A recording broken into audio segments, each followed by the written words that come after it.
Original po ito mga boss. So ingat po kayo sa Shopee na nagbebenta nito na Class A. So ito R9 na exhaust mismo nakasulat. Original na labas ng R9 yan. So ito yung silencer niya.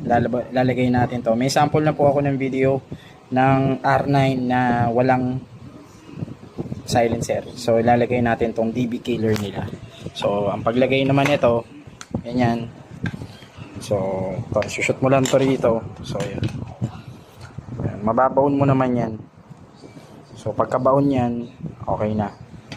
Medyo ibaon mo pa para may lock naman yan. So, yun. Testingin na natin at ilalagay natin sa NMAX natin. Start. Ayan, tunog niya.